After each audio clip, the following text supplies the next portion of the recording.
Hello, welcome to One Pint, One Song. My name's Elliot Porter, and this is the show where I talk to one singer-songwriter every week, and we talk about one of their songs and a cover song which has influenced them in some way, or it might just be a song that they really, really love. So it's great to have some new people with us today. I can see we've got some people on already. Welcome along to the show. This is episode 9. We've been running it all throughout the lockdown, so the latest lockdown, I think we started in February. And it's been great fun so far. I'm going to keep running it all throughout April while things kind of open up, depending on where you are. Some people are still kind of locked down.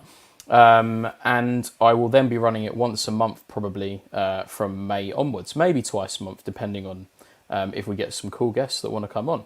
And we've got some really good guests lined up for May and June so far. So please subscribe to the channel, Elliot Porter Music.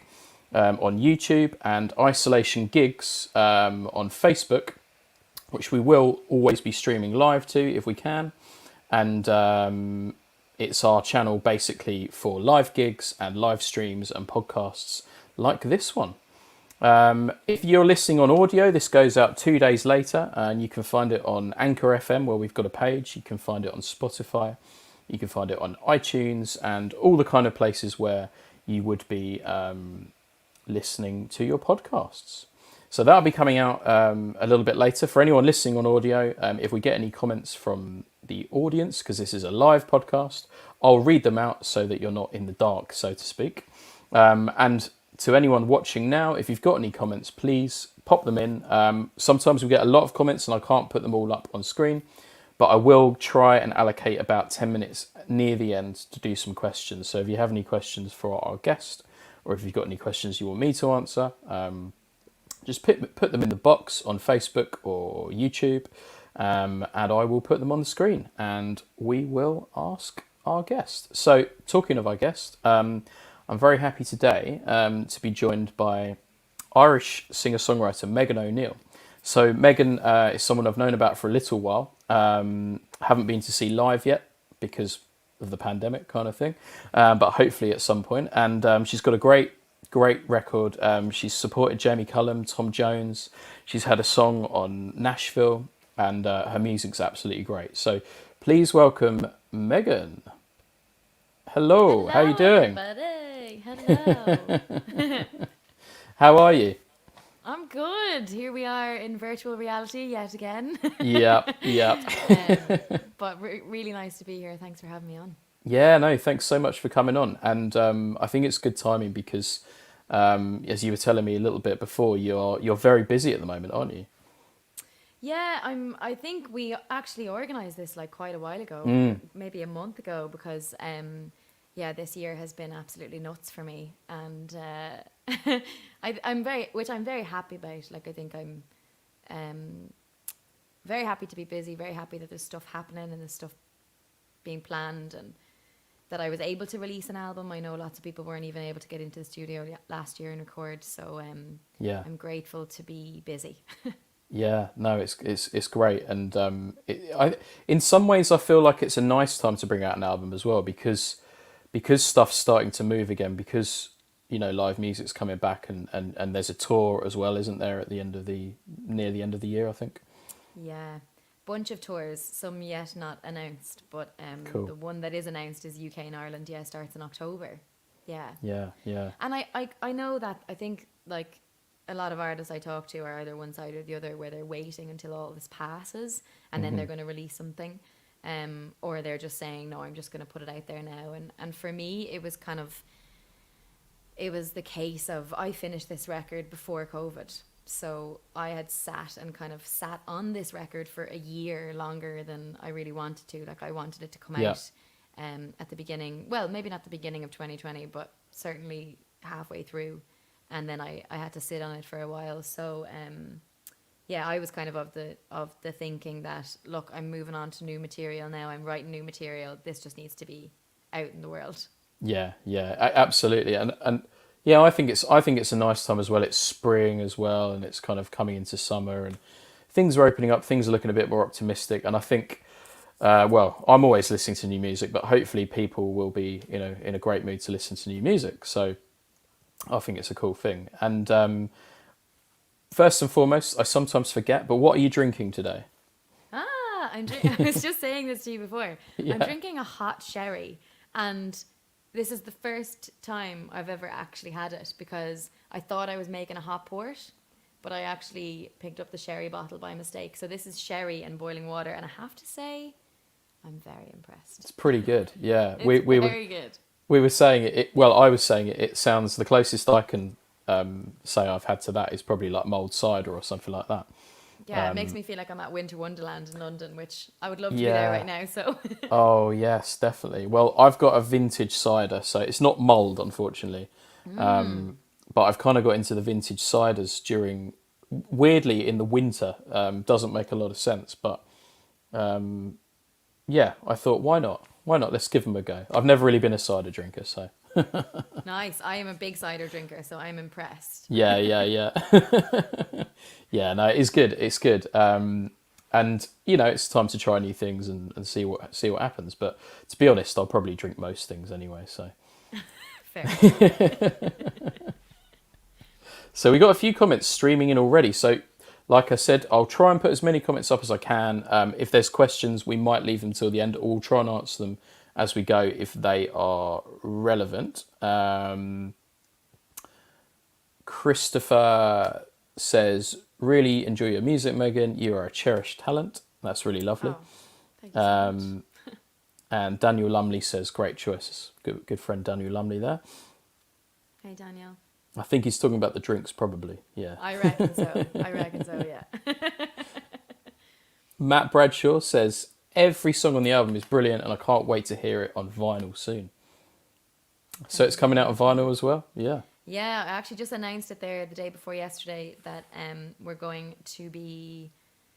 Yeah, the vinyl will be kind of out in about 3 weeks, 2 or 3 weeks. So I've just started orders for that now, and then I'll be posting it out to everybody in the next 2 or 3 weeks. There was a massive backlog on vinyl.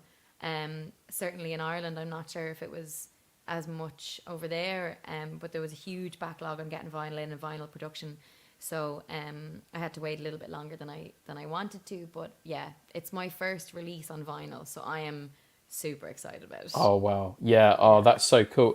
In fact, I was speaking to one of our other guests on one of the other podcasts, and they were saying they'd had a vinyl kind of delay as well. Yeah, so I think it might be everywhere. Something that was going on everywhere. So we've got loads of comments coming in. We've got a couple of questions, so I will answer these questions now, and then we'll get a few more that come in later. So, question for you both is, who or what band influenced your music the most? From Drowning in Music, that one. Whoa, do you have to pick one? Yeah, it's quite hard to pick one, isn't it? Oh my God. I think I've got a million answers to that question. As I'm sure you do as well, Elliot. It's kind of I do. I think you're influenced by different things at different times.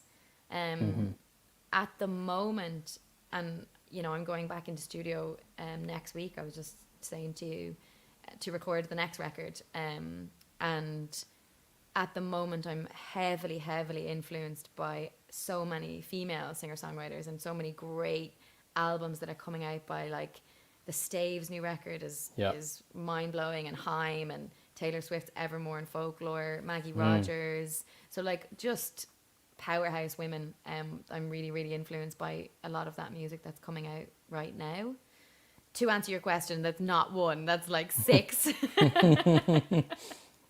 Yeah, it's hard, isn't it? Well, I'm going to go... Well, anyone that watches this show or watches my music knows that Damien Rice, a fellow Irish singer-songwriter, is probably one of my main influences for my songwriting. But interestingly, you mentioned Taylor Swift, and I've been listening to her Folklore album like over and over again, and that's really been influencing me recently, which took me by surprise a bit, actually. I've always been a fan, but that album really got me. I love it.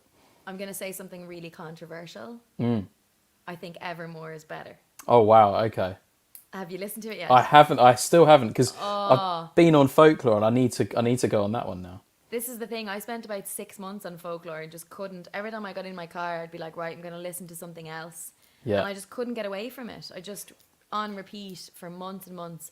And I was really reluctant to go for for Evermore, because I was like, no way it's gonna hit me the same way. And now Evermore for me is top of the list. So there's a few songs on the Wow. Evermore record that are just gonna completely blow your mind. Well, that's actually really exciting, something to look forward to, because I literally did the same. I the other night I had Folklore on like 3 times on Pete, and it's like 17 tracks, but it didn't even seem like that long. It just kind of like just kept rolling round. It's brilliant. So that's something to look forward to, obviously. Yeah. Marky Dawson says that sounds yummy. I think he's talking probably about the sherry, I would have thought. Love it. It does sound good, I've got to admit. Let's have a look. Ordered the vinyl. Don't even have a record player anymore. Guess I need to get one. Wow, okay, yeah, that's commitment, that is. That's amazing, Don. Yours will be in the That's post brilliant. in about 2 weeks, so you have about 2 weeks to get yourself a vinyl player. Get yourself a vinyl player, Yeah. Don. And I did see one more question, but I think we will leave that one until later, because I believe. Oh, no, actually, we'll do this one now before we go on to a few more things. From Sarah Weatherall, I'll put it on the screen so everyone can see it. How did you find writing, recording during this past year? Has the process been different to how you would normally do it? Yeah, massively. I don't know about you, but this year for me has been, it's been different at different times. The first lockdown, I was super motivated and I was writing all the time and I was collaborating with loads of people. And then after like 3 months in, when it was kind of evident that this was going to go on a bit longer, I hit a bit of a slump, which is really rare for me. I usually kind of power through that, those periods where I don't feel really motivated. I usually just get on with it. But I took a solid break for 2 or 3 months last year because I was just, like most of the world, all over the place. Yeah. But I think this year, and since probably like September of last year, I've been collaborating with tons of new people, loads of Irish songwriters actually that I didn't collaborate with before. Just loads of phenomenal Irish songwriters that I'm so fortunate to work with regularly, and lots of Zoom collaborations, Yeah. which are great. And when we were saying this before about like the Zoom gigs, it's weird because I think collaborating in music is so much about your energy and your, Yeah. you know, you almost want to be in the room to feed off that with each other. But it kind of is great to have this medium that we can use, and it's accessible, and I can write with anybody in the UK, in Nashville, in LA, anywhere, and we can do it over the internet. So it also has opened a lot of doors that I feel like pre-COVID I would have flown to Nashville for 2 weeks to write with all these people. Yeah. And now I don't have to do that anymore, even though Yeah. I probably still will because I really like Nashville. But, I don't have to. So it's been really great for me collaboratively. And I've written, oh my God, tons of new material that I'm very excited to get back in and record. Wow, that sounds really good. It has been an interesting time, because, like you say, yeah, collaboration, it has opened up doors which I don't think would have been opened up otherwise. So in some instances, like you say, in some instances you would do it anyway. But the Zoom kind of stuff. At first, I was a little bit kind of on the fence of it, but you just kind of adapt to it, don't you? And you go with it. And in Yeah, fact, you do. I know that Folklore album Taylor Swift wrote kind of Remotely. via remote kind of Zoom and stuff like that. So that worked. So Yeah, exactly. And if she can do it, we can do it. exactly, and I think it's been an interesting period. We've got one more question here. I think I saw from Daniel Lumley. Do you have a consistent songwriting process, or is it different every single time? Ooh. My songwriting process is really different depending on who I'm working with or if I'm working alone. So I'm constantly like, you know, collecting ideas for my ideas bank, and then I'll Yeah. go to, whether it's on my phone or on my laptop or in a notepad or whatever, I'll have tons of ideas that, title ideas, lyric ideas, full poetry, stuff like that, full poems written out. And some of them I want to keep for my own sessions. Like if I'm just working completely solo, the songs for me tend to pour out really quickly when I write solo. That was definitely the case with Ireland. It was literally like 20 minutes and the whole thing was out there. And then I sat back and I was like, oh, it's probably shit. Because, you know, because you like write it so quickly and you think, Yeah. meh. Yeah. But when I work with other people, I think there's similarities for sure with everybody you work with, because you go in with ideas, they go in with ideas, you think about song structure, you think about what you want to write about. Are you going to write for you? Are you going to write for them? Are you going to write for Yeah. a brief, for a project? And then you follow certain structures, I think. And I certainly would. I would follow certain structures. I'd be really kind of invested when it comes to the lyrics in particular, and top line vocal melodies. Lyrically, I'm really like, let's do better than that line. Let's beat that line, or let's have more imagery in those lyrics and stuff, and much more lately, because I think, yeah, when you grow as a person, you grow as a writer and an artist as well. Yeah. And Yeah. you wanna grow and develop in all of these ways, and the stories for me are really, really important. So I always do put a lot of emphasis on those. Yeah, well, I can definitely feel the stories in your songs, and yeah, I'm similar. The imagery kind of is a big thing for me, and just trying to like extract every little thing you can out of every lyric. I find in songwriting sessions is actually quite fun. Actually, it's like putting ideas across, and what can we do with this? How can we say that differently, or Yeah. maybe it's said perfectly first time around. You never know. So yeah, there's many different ways to do it. We've got a couple of questions, but I will come back to those near the end, because actually one of them, Andy, thank you, Andy Settle, that is kind of a question that I always ask anyway. So I will definitely ask it for you near the end. And so yeah, why don't we talk about?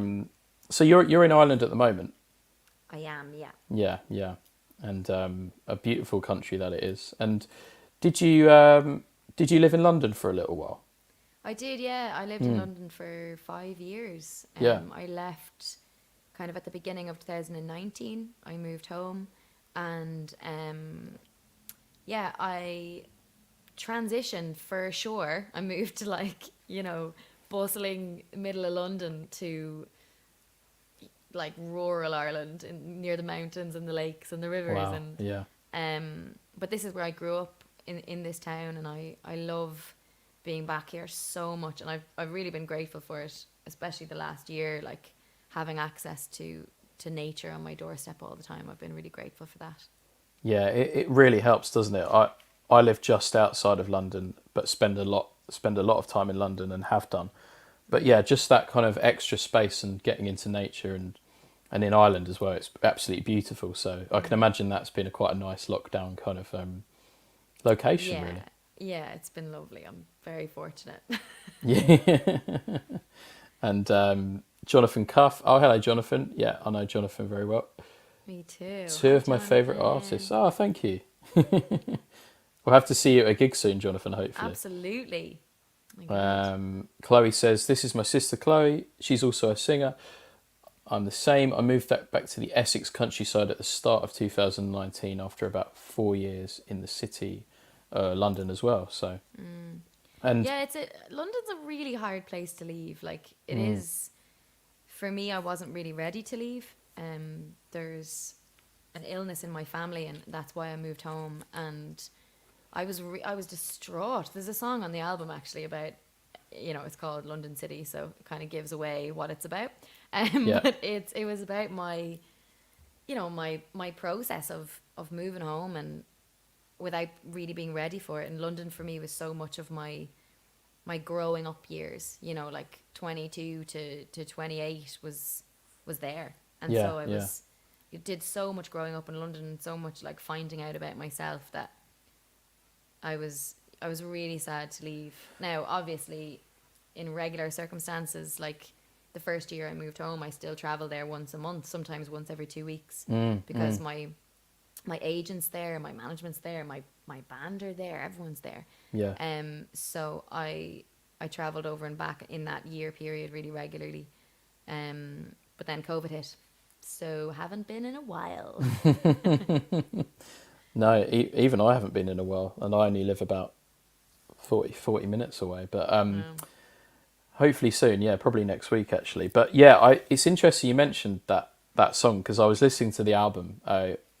Every time a guest comes on, I love it because I get to listen to their new material, and I've been listening to the album, and that song actually really stuck out to me. It's not the song we're going to speak about specifically, but I wanted to mention it anyway because it's called London City, and obviously it's about London. I know there's an airport called London City, but I presume it's probably not about the airport. I never lived in the airport. No. But there's some great lyrics in there. It's exactly what you were explaining a minute ago. It's like you hold no limits, and I feel like that about London. You know, you can go anywhere, you can do anything. You kind of feel kind of quite free when you're there.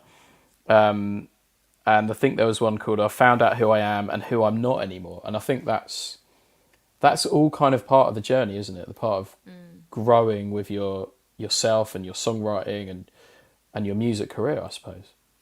Yeah, absolutely. And for me, yeah, like there's so much personal growth that happened when I was there, and yeah, definitely the found out who I am, who I'm not anymore. And my favorite lyric on the whole album is on that song, and it's in the kind of bridge section where it's the times you drowned me out.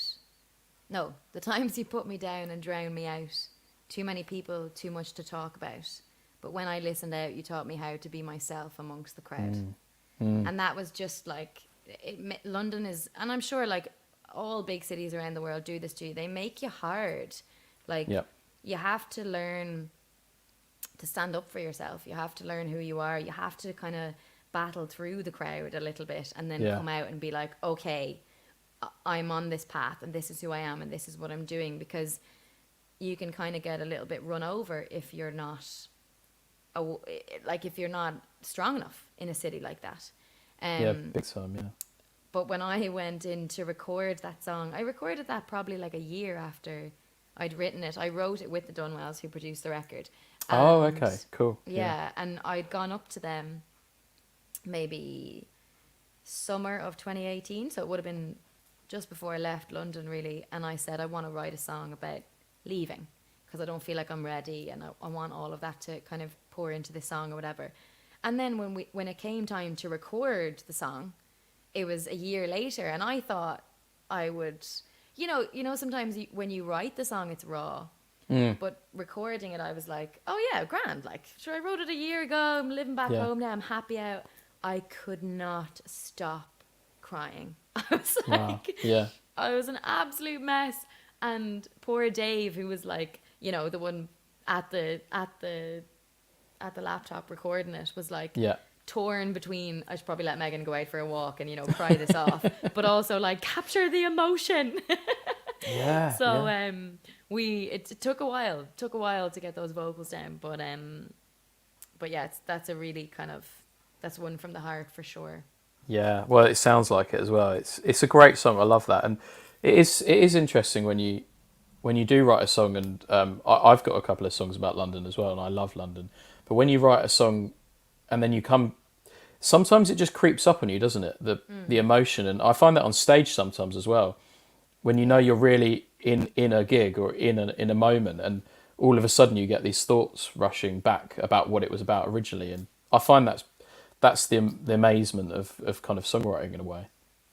Yeah, I mean, my songwriting tends to be fairly autobiographical, so for the most part, they're all things I've felt or currently feel or, you know, have experienced, and I think I get that a lot on stage, and I get that a lot when I'm recording, and that for me is like, I would be much more concerned with the emotion and the character behind a performance than I would be getting it like pitch perfect. Yeah, And yeah.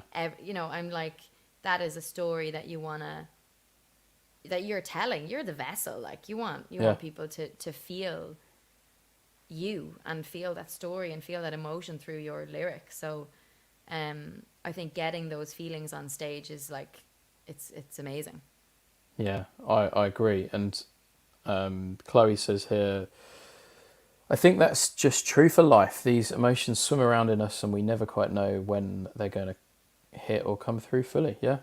Yeah, I can see that. Definitely. We're all bags of emotion, especially right now. Yeah. And like you say, songwriters, we just kind of put them out there to people and Yeah. see what they think. This is an interesting question from Dan. Before we will move on to talk about Ireland, if you could take two things and one person to a desert island, what and who would you take? Wow, we've never had a question like that before. Oh God, I hate these questions. I always answer it wrong. Oh, if I could take two things, can one of them like be a boat so I can get off the island? Yeah, it makes sense. Yeah. Great. Okay, I'll take a boat.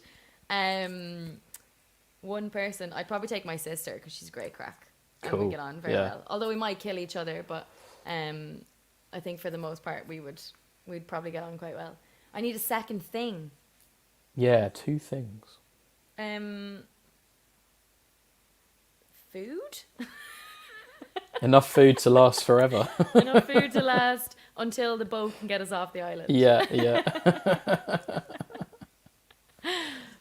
Oh man. That's Guitar. cool. No, thanks. I was guitar, thinking yeah. guitar. I was, yeah, but then like, you know, is this not like going to be a bit of a holiday that I'm allowed to switch off on the beach? I don't have to write songs. Yeah, I guess so. And you can't eat a guitar really, can you? So No, you can't eat a guitar, and it'll never get me off the island. So I figured food and boat was probably the better option. Yeah. I think they're good options. Dan says you have food and water. Oh, I suppose you do. Okay. Okay, so I already have food and water there. Yeah, apparently, yeah. So, yeah, I guess you do. Make yeah. a guitar boat. Float home on my guitar. Okay, if I already have food and water, then yeah, it's probably going to be a guitar. Realistically, like, you'd probably write some whopper songs and then like sail back to Ireland like Castaway and be like, Yeah. I have a great story to tell and an album worth of songs. Here we go. Actually, that sounds brilliant. Actually, yeah. That's like the dream lockdown kind of thing. Yeah, where can we get tickets to this desert island? Actually, Yeah, sounds brilliant. I want to spend 2022 there. That sounds great. Daniel, can you get on this, please? Yeah. Dan will let us know.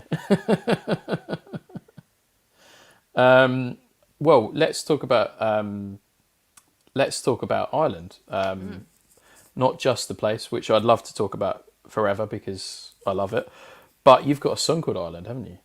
I do. Yeah, this one is one of the ones off the new album, and it's one I wrote. It's actually the first song I ever wrote on guitar because I would never call myself a guitar player. I've only been playing a few years and I'm still, can play my own songs and not much more than that. But I wrote this song I'd lived away at the time for about 6 years. I'd been in America for 2 years and then London for like 4 at the time. And I'd really started to miss home. I came home really regularly. Obviously, London's only an hour flight away. And I would come home fairly regularly and, be here with my family and see my friends and go on big long hikes and all that kind of stuff. But I felt like every time I was coming back to London, it just didn't feel like where I belonged in this really cliche sense of saying that. But I love Ireland. I love Irish culture. I love Irish music. I love the people in my life that are here. Yeah. I love living in a tiny town where literally everybody knows your name. And, perfect example is I was going out for a run yesterday and crossed the street and there was a guy in his tractor like laughing at me because I was standing in the middle of the road being like, I wonder which way I'm going to run. And he's a cousin of mine. So we ended up having a chat about like, maybe you should go that route because that's really nice by the river. And I'm like, that's the kind of interactions you never had in London. No, you don't. No. Yeah. And that song for me was about like, all I wanted to do when I was a teenager and when I was in my early 20s was like get out of Ireland and tour and travel and see new places and meet new people. And I did all that, and I, still want to do loads of that. Yeah. But I realized that really where my heart was back here. And so that's what I wrote that song about. Yeah. Wow. Let's have a listen to it, shall we? Let's do it.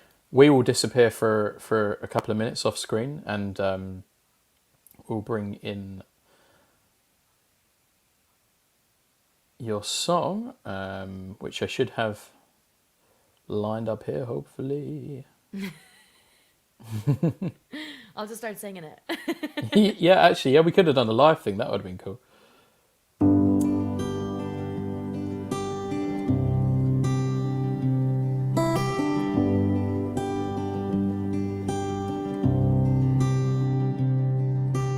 I know you get colder in the winter. I remember that snow like it was yesterday. Every year we're both getting older.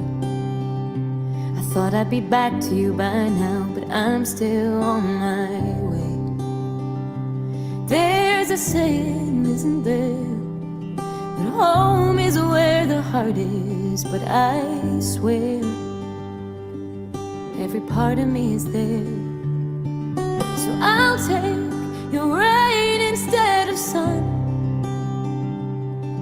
the green of your hills and the summer that never lasts long, the way you've made the whole world fall in love with your dance and your song. And I've only learned to love you now that I am gone. Ireland, you're my home. Ireland, you're my home.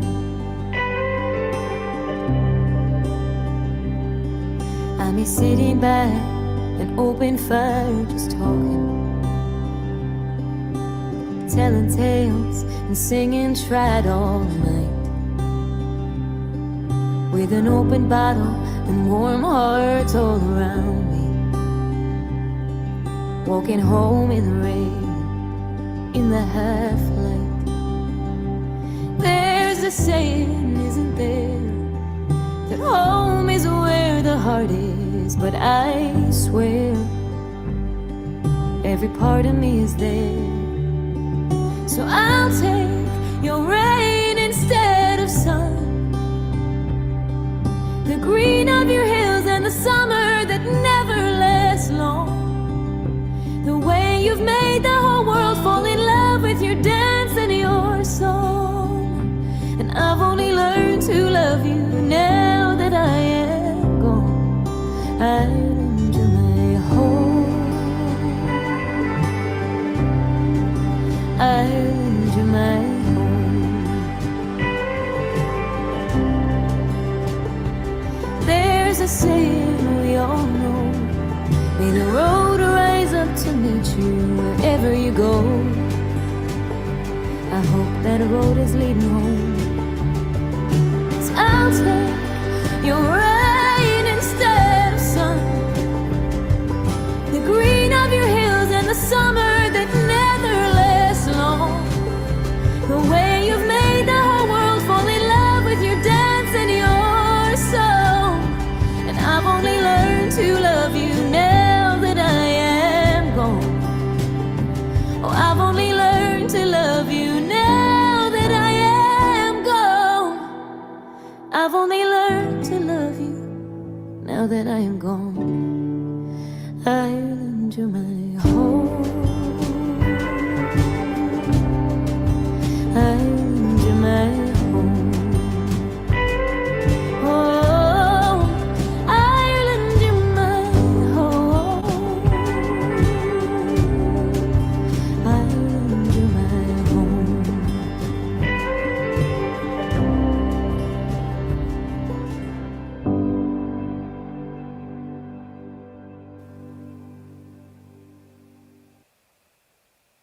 wow. I haven't watched that video in so long as well. It's such a beautiful video. It's such a beautiful video. I think I first heard the song on Spotify, and the video really just brings it to life. It really does, and the fact that you've got Ireland in there as well. It's quite emotional. You know, I'm not even part of it. It's lovely, absolutely beautiful. A lot of that video was like DIY footage from traveling around Ireland. So there was parts of it in Kerry, like the Skellig Michaels, where they filmed a lot of Star Wars, and yeah, just loads of places around that are kind of my favorite places. That then a friend of mine who's a videographer came over for a weekend, and we did, you know, some more of the actual professional shots, whereas the other ones are like me with a phone or with a knockoff GoPro kind of thing, just going around the country. But yeah, I mean, Ireland is, I've definitely fallen in love with it so much more in the last few years. I think appreciating things about it that I probably didn't appreciate when I was younger, before I moved away. Yeah, yeah. And I really love the DIY kind of thing with the GoPro as well, and that I just think it adds like a authenticity to the video as well. And yeah, I think it's beautiful, and as a song as well, like it's just got a magic kind of touch. And I think someone said there, the magic gets better all the time. Josephine, yeah, magic gets better all the time, and yeah, I agree. And there's so many lovely lyrics in there as well, which, you know, really do kind of remind you of Ireland. You know, I've lucky enough to have been to Ireland quite a few times, and yeah, it all makes sense. And there's also a little lovely near the end, like the chords. There's a little lovely little chord rise. I don't know what it is. It's almost kind of like a chromatic kind of thing, but I love that. Yeah. That was actually one of the guys in my band in the UK was like suggested that, and was like for a live set, and we put it in, and then we all just fell in love with it, so we were like, let's keep that. Yeah. But yeah, it really brings the end of it to life. And then Dave Dunwell, one of the producers on the track, is playing the harmonica on as well, which is like, oh yeah, cool, amazing. And I love that. I love people who are like, oh, I can't really play this instrument, but like, let me just try this. And then he plays it perfectly, and I'm like, I hate you. yeah. I often find that when I go into studios, and lucky, you know, the producer often can play some instruments, and they exactly that. They go, well, I don't really play this, but then they nail it like first time, and you're like, well, you know, you've done better than I can do that. So that's brilliant. Yeah, I've been practicing that for 6 months. Yeah. Oh, I know. But yeah, I love that song, and the album's called Getting Comfortable with Uncertainty. Is that right? It is, yeah. Yeah, and I believe you know. Well, I know you know Jack Burrell, who does the artwork. What a and I believe he's done the artwork for this as well. He did, yeah. He did the artwork for this and for like all of the singles as well. So, I got him on board to do the first single, which was Rootless, and we came up with this concept. Like I would feel as an individual like massively connected to nature and the outdoors and seasons, and you know, just like to be in touch with all of that stuff in general. So I kind of wanted a running theme with all of the artwork, and I'm interested if people caught on to this, because I don't know how many people did. One of my friends in Australia, literally on the last single, which was like the 7th single or something, was like, oh my god, I just understood the theme that was running through all of these. So like every single artwork is an animal, and then the stenciling in the background, which Jack did, is like mountains and trees and nature, and whether it's water or they're all kind of different elements, and then with an animal print in the front. So we ran with that theme for all the singles, and then we changed it for the album. But the album still has, I wonder, do I have a copy nearby? Not really. Physical one. But the inside cover has some of those prints from the single artwork. So it's like a running theme through everything. But yeah, Jack is amazing.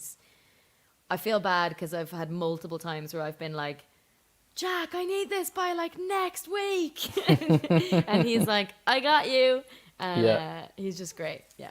Yeah, he's great. Yeah, he does my artwork as well, and he does Daniel Lumley's, who's on the chat as well. And I think we all go through a similar thing with Jack. Like, he does one thing, and then we go, "Can you do the rest of the album?" Or like, Yeah. because we love it so much, and just Yeah. carry on that theme.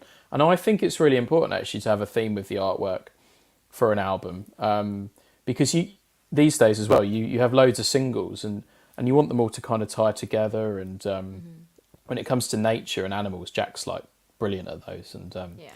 well, how did you meet Jack? Was it through like music, gigging I and have stuff? Or absolutely no idea. I actually have absolutely no idea. I'm sure I would have seen something of his online and then been like, hey, maybe you reached out to him. I actually have no idea. I have this so often with me and people I work with, though. It's like, how do you guys know each other? Dunno. yeah. Somebody obviously reached out to somebody along the way. But I think I probably saw some of Jack's work and was like, oh yeah, I want to do that. Yeah, no, it's often the way with things, isn't it? Especially in the music industry, you find that people know other people, and then you just get in contact with them, and play on your record or whatever. And but yeah, in that song as well, there's so many lovely lyrics, which just really kind of. I always go on about lyrics, by the way. Anyone that watches this podcast will know that. I try and write them down and normally get them wrong, but obviously the colder in the winter is when it starts. And I love the lyric, "I'll take your rain instead of sun," because you can kind of equate that to people as well as a place, which I think's really nice. And there was one more which it's like the singing trad all night and things like that, and open bottles, open fireside and stuff. It just made me feel like being in a pub or a front room, someone's front room in Ireland, and I think that's brilliant. Yeah, for me, and that's really the image. Well, it's funny because in writing the song, I didn't think about any of that. It just, the way sometimes you sit down to write something and you're just like word vomit, and that was exactly what this song for me was. I just sat down, I started playing that bum ba bum ba ba ba ba ba, whatever. That's totally the wrong key. But started playing that, just repeated riff on the guitar, and then was like, oh, I'm just gonna write something over this because I'm here and I might as well. And it just all like, I literally don't think I even wrote the lyrics as I went. I just voice recorded it and I wrote them all after, and then I kind of put it to bed. It wasn't really something, because I'm so used to collaborating and I'm so used to co-writing.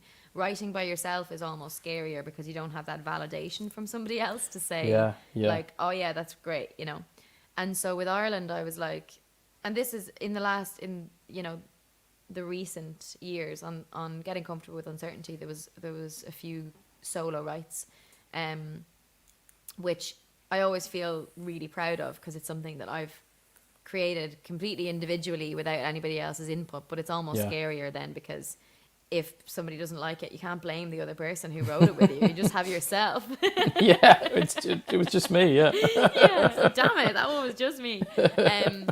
But yeah, with that one, like, I didn't even think about any of that imagery or anything. I just was missing home, and that was what came out. And it was only after, like, I remember performing the song at a gig in Vauxhall, like maybe 6 months after I wrote it or something. It was summertime. I remember it was like outdoors kind of event, and my brother came, and my brother lived in London at the time as well, and I'd never seen my brother get emotional, like, ever in our entire lives, never. And I played that song and he cried, and I was like, oh, maybe it is good. Yeah, I love that moment when you think, oh yeah, actually, yeah. And that's when I was like, I have to record that. But yeah, a lot of people have really resonated with it, especially at a time where people can't travel home and they can't actually be in Ireland with their loved ones. So it was a good time to put it out there. I can see it kind of like as a ongoing kind of anthem kind of thing, at the end of a program, or at the end of like I don't know, if Ireland win the World Cup or something. Oh, let's do that. That would be good, wouldn't it? Yeah. That'd be great, yeah. Or just get Tourism Ireland in on it. I could see that. And I can't really, like, not mention these, because tell us a little bit, how did you come and do the supports with Jamie Cullum and Tom Jones? Because I read that in the bio. in the past week, and I thought Jamie Cullum's one of my favourite piano players ever, Yeah, because he's I play piano amazing. and he's brilliant, and Tom Jones is just amazing, isn't he? Yeah. How did they come about? That's amazing. Yeah, my management at the time, which was Tom Jones, was about 2 years ago now, and almost 2 years ago. God, that time has flown. Yeah.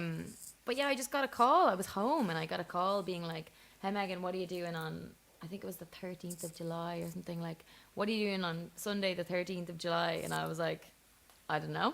I mean, don't have my diary in front of me. Why?" And he was like, "'Cause you're gonna open for Tom Jones." And I was like, "What?" Whoa.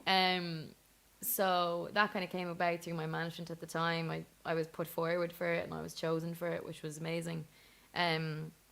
So I ended up doing 3 stadium shows with Tom Jones. Like, the first night was Bristol Cricket Grounds. I think I have that right. And it was 15,000 people. And I remember just arriving and being like, what is life? Like, Wow.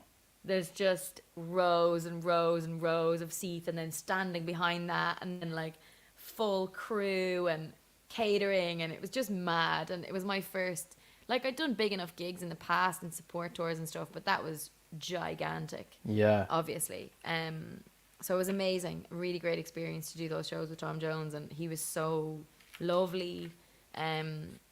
I got to meet him a few times backstage and stuff, and he was just an absolute gent, and had lovely things to say about my performances as well. And then the Jamie Cullum show was in Ireland in the Board Gosh. That was actually my last show before Oh, lockdown. really? That was the 9th Wow. of March, and the whole country shut down on the 12th. That was a Monday night. And I remember Wow. being up there doing the gig, and there was all this like talk around COVID. Yeah. And it was like, oh, what's going to happen? Oh, maybe we'll shut down. It'll probably only be for like 2 weeks. And yeah, that was the Monday. And by that Thursday, all schools shut down. Everything closed in Ireland. And it was like, oh, okay. But yeah, that was an amazing gig as well. Jamie Cullum is one of my favourites too. He's so talented. Yeah. So it was great to do that. And he puts on a great show, doesn't he? It's Oh my God. awesome. Just like the harmonies and all the arrangements, and it's great. Really good. Yeah. I'm a massive fan myself. And so I've got a few questions which obviously, if there's any more questions from our audience, I will ask them as they come in. But I've got a few questions that I kind of ask every week. By the way, thank you to everyone that's watching. Thank you to everyone that's listening on the audio, if you're listening afterwards. So yeah, here's one that I often ask. Actually, what I'll do first is I will ask Andy Settle's question, because this is a question which I often ask people, and Andy's put it in the comments. So thank you, Andy. Is there one song which you wish you'd written? Again, that's going to be hard, but My answer to that will probably change week by week. yeah, Because I tend to like get obsessed with a song for a while and then move on. yeah, But my recent obsession is Martha by Tom Waits. And I'm just oh wow, yeah, completely in love with that song and the whole concept behind it. Like, it's been 40 years or more. Martha, please recall. Like, just, it gives me shivers. And I've been playing it a lot. I kind of recently rediscovered a lot of Tom Waits stuff that I hadn't listened to in years. So now I'm on a Tom Waits train. That's where I am. oh, he's amazing, yeah, amazing artist. That's a great answer, actually. Thank you, Andy, for that question as well. It's a little bit different actually to what I normally ask, but and also, are you a evening or a morning writer, or do you write during the day, or both? I'm a morning person in general. I love the mornings. I love being up early, bird singing and sun shining, and I'm quite precious about my mornings. It's definitely my most creative time, and Yeah. I think if I get stuff done kind of between like 10 and 3, then I'm good. No matter Cool. what else happens for the day, I feel really successful if Yeah, I've been creative in those hours. Now, it's different because I collaborate with people all over the world, so sometimes I can be doing a session at 9 p.m. and sometimes earlier in the mornings, and most of my sessions will run from like 11 to 4 or 5. Yeah, yeah. And I tend to have about 3 sessions a week at the moment. So, and then the other days, like, I work on my own stuff. I teach with ICMP, teach songwriting with ICMP. So my schedule is pretty hectic. So I'm quite like precious about a morning routine and being creative in my mornings, and therefore feeling good about the rest of my day. Even if I've got loads on, I kind of can leave a lot of the admin stuff or stuff that doesn't require huge creative focus. I can leave that till the evenings. Yeah. And do you find that some days it's better, it flows easier, or have you got into such a kind of routine now that it kind of, you know, you can always bring something out? Yeah, I can always bring something out. Obviously some days it's better than others, but I can definitely, like, I'll always write a song. I'll always get something out there. It just might not be as good as it was the day previous or the week previous. But everybody ebbs and flows. Like, I had a huge crash there over Easter weekend because I hadn't taken a proper day off in like 2 months, 3 months. Yeah. And I took Easter weekend off, and I was like, oh my God, my whole body just like totally adrenaline crashed. I was just like, I'm going to sleep for a week. And writing songs that week was really hard because I didn't have a lot of energy. So everybody has those. Yeah, definitely. And that leads quite nicely into this other question. I mean, how do your co-writes come about? Are they kind of people that you've met along the way, or do people just approach you to do it, or do you approach other people to do it? And yeah, at the moment I have like a writing circle, which is Cool. kind of people that I know I work really well with, and I tend to write regularly with them, like maybe once a week or once every second week. I'm not really writing with anybody new at the moment, just because, and I you know, people reach out to me via, you know, email or my website or social media and stuff, and want to set up sessions, and I always feel terrible being like, I just can't, I've nothing. Like, at the moment I'm totally booked out until the end of June, and after that I'm like, do I want to keep booking sessions, because this could roll over and I could be slammed for the rest of the year, and there's other stuff, you know, I need to be going back in and finishing my next record this summer and playing gigs and that kind of thing. So I tend to kind of have a circle at the moment of like maybe 12 to 15 people, and I kind of alternate and work with a lot of them. But I am always like, not this year, because this year just has gone a bit bonkers for me, but before now I'd always be open to writing with new people and working with new people, because you never know, it can be the perfect chemistry, and it's always worth trying new collaborations, because it can lead to really great things. And also I think the energy in your writing sessions I always compare songwriting sessions to like a Tinder date. Like, you kind of go in, you don't know each other, the energy's all off, you're like, what are we doing?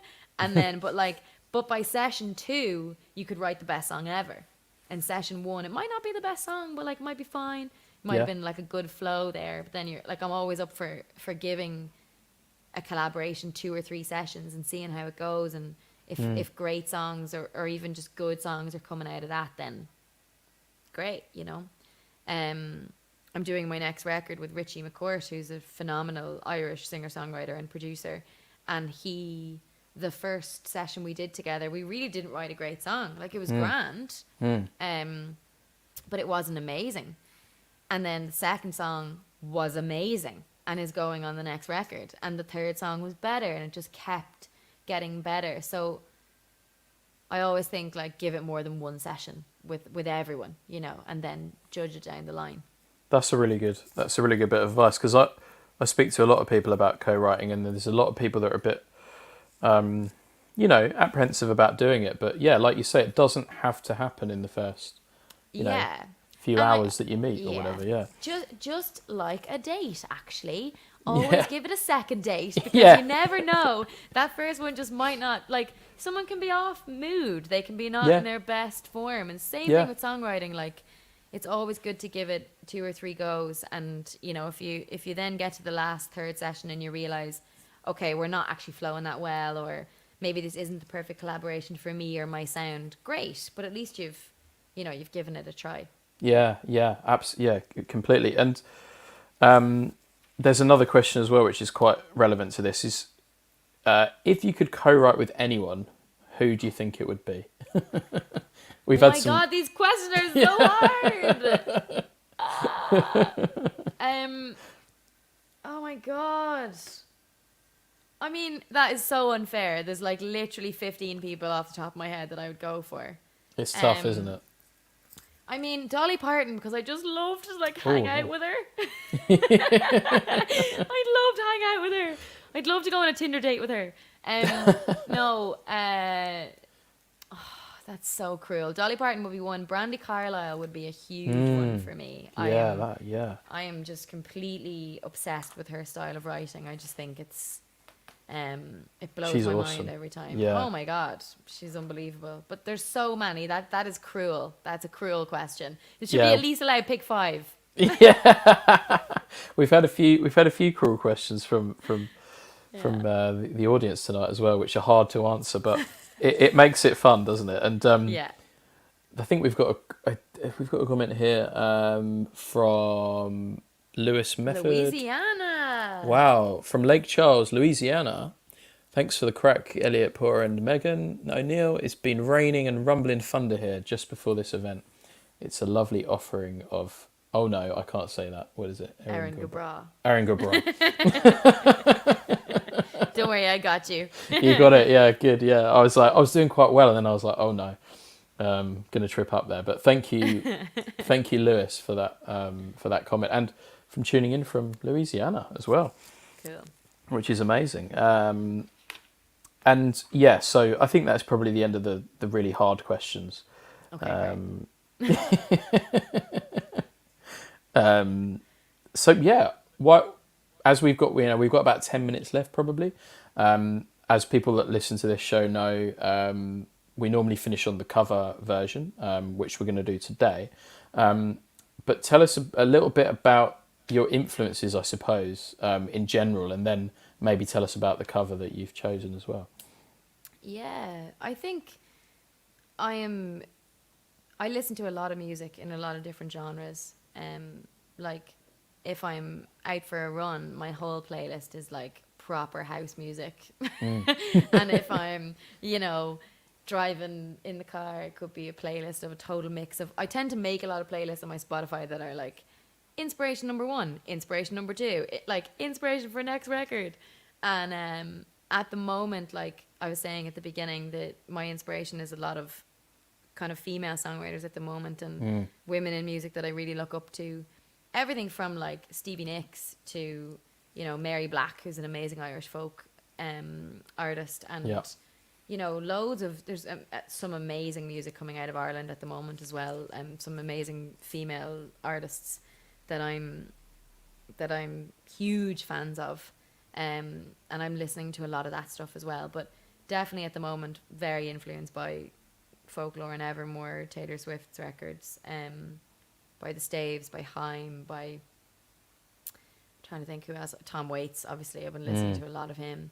And I would be similar to you. Like I'm really drawn in by the lyrics. I'm really drawn in by conversational, like Phoebe Bridgers. I love and she does lyrics just so well, and I'm like, so powerful that is. Yeah. Oh my God, like I'm like, you just said that so nonchalantly, like why couldn't I come up with that, Yeah. It's like in that song Scott Street, and she's talking and she's like, I asked you how I was playing drums, you said it's too much shit to carry, and I'm like, that blows my mind, and it's so conversational, Yeah.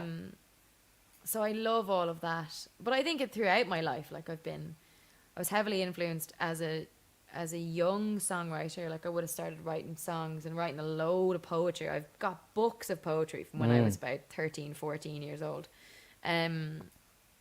which I should probably root out someday. It'd probably be really funny to read back over those. Yeah. Could be really good. It could be a cool like little release at some point. Yeah, You know. Yeah. could be 13-year-old me. What?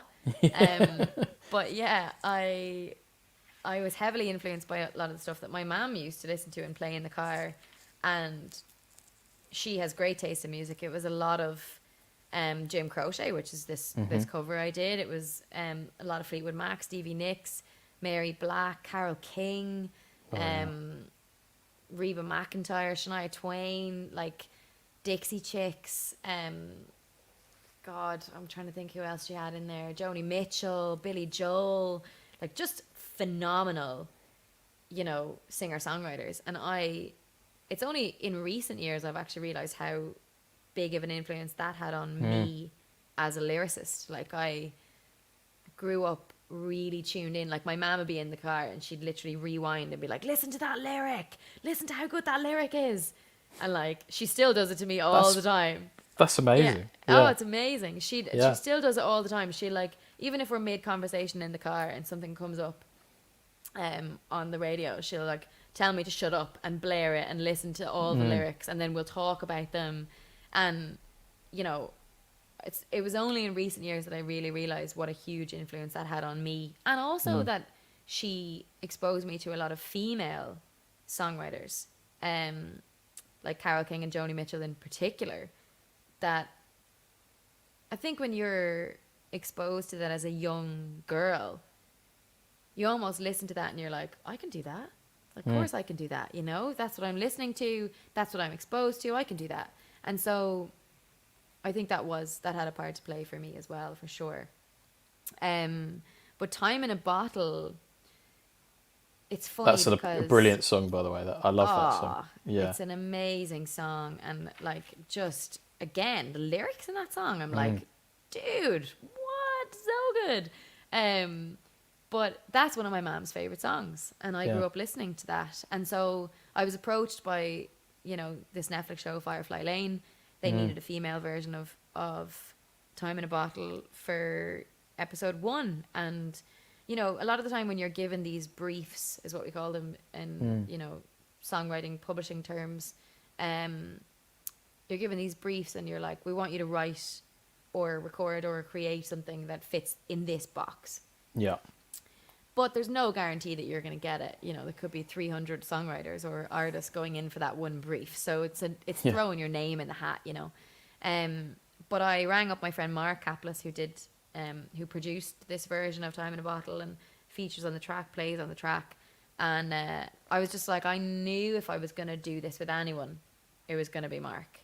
And so we knew kind of the parameters of what they wanted for the show, like what box we had to fit inside for this to work for them. So we kind of mapped that out, but then we also spent a lot of time talking about like needing to make this version uniquely our own, because it's such a beloved song for so many people. And I was like, I don't want to tread on the original at all. Like, it needs to be different. It needs to be really my own. Yeah. And so we talked about that for a while. We tried some things, and then we turned off all the lights in the studio and we lit some candles and we went for a take. And that's what you hear. There's like no, it's not to a click. It's just literally a live piano vocal. And then we built the strings and the guitar around that. But the take you hear is like us, eyes closed, in the zone, just feeling it, really. That's perfect. That, you know, that's real music. That's amazing. It's with that song as well. I listened to it a few times this week, and it's when that chorus comes in every single time. I'm like, whoa! That's just it's just such an uplifting kind of amazing chorus, which I didn't see coming when I first listened to it, and I was like, wow, yeah. Well, yeah, it starts off like so haunting. Yeah, you're like, oh, this couldn't possibly be happy. Yeah, in any exactly. Way, you know. And I think that's the kind of song which kind of people they want to write. They aspire to write a song like that, which kind of takes you in different directions and then kind of lifts you up and brings you down. And it's certainly something that I like to do. And We've had a couple of comments here. Chloe says lyrics are everything, which I can't disagree with, definitely. Completely. And Antoinette says, it's great that there has been great female collaborations coming out of Ireland, which has been awesome. Yeah, I agree. So many more to come, Antoinette. I have some tricks up my Woohoo. sleeve. This sounds exciting. Yeah, I've seen Yeah. a few myself, and yeah, brilliant. Brilliant stuff coming out of Ireland at the moment, I have to say. And I'm very much hoping to get back to Ireland at some point myself. And it's a brilliant place. And so we're going to... we've got one more comment here from Mike. Megan, you made Time in a Bottle better than the original I grew up with. Well, That is a big comment, Mike. I don't know. I don't know. Jim Crochet might not be very happy about that, but I am. Thank you so much. yeah. So we're gonna play it on the staves. Satisfied, I think. Oh yeah. So Which yeah, it's a great song as well. Yeah, this is my cover choice, which I am obsessed with this whole album at the moment. And I know it's the first Staves record in, is it 6 years? It might be must the be first something record like they've that. released. Yeah, and oh my god, it's unbelievable. The whole record, like Devotion, Paralyzed, Satisfied, Good Woman, Waiting on Me to Change. Oh my god! Oh, Just yeah, like that's the great. lyrics on That's this amazing, record, it's Yeah. ridiculous. And the more I listen to it, it's kind of like Folklore was for me. Like the more I listen to it, the more I'm like, God damn it, it just keeps getting better. So I chose this cover because I'm really heavily influenced by this album at the moment, and because I'm, about to go back in and record my next record. So there's always this period where you're about to go in and create yourself, where you are just, it's like surround sound in your life all the time, because you're like, Yeah. I want to get all these influences in my ears all the time, and I want to know the direction I want to be influenced by. So I'm listening to this album a lot, and this song in particular is it might be my favorite on it. Changes every once in a while, but this song is a banger. Yeah, no, it's amazing, and we'll play out on that in just a second. But I just want to say firstly, thank you to Megan for coming on. Thank you. It's been absolutely brilliant. It's been really fun, and Great. I hope to catch one of your shows again when you're in London. I know. Which I would be think my brilliant. London one is the 2nd of November, I'm gonna say. Everyone's like, what are your dates? I'm like, I don't know, the tour poster's somewhere there online. Look at that. Yeah, I think Terrible for remembering, but I'm pretty sure it's 2nd of November at the Lexington. So the that'd be fab. Lexington's cool as well. Yeah, that'd be good. Well, yeah, hopefully I'll be able to come down to that. And I'd like to say thanks to everyone for tuning in. Thank you to everyone joining us new to the podcast. I know a lot of Megan's fans have joined us today, so that's brilliant. Don says this has been a great interview. Love the dialogue. Thank you, Don. And thank you to everyone that's commented and put questions up, and I hope we've managed to answer them the best we can, even if they're tricky. Even if I gave like 6 answers for a one answer question. Sorry. This is the way it's got to be. And we're gonna sit back and listen to this beautiful cover. And if people want to follow the podcast, subscribe at Elliot Porter Music, Isolation Gigs we stream on there every week, and Facebook Elliot Porter Music as well. So thanks again, Megan, and here we go in a second with the staves. Thank you. It's been great. Thanks for having me on. No, it's a pleasure.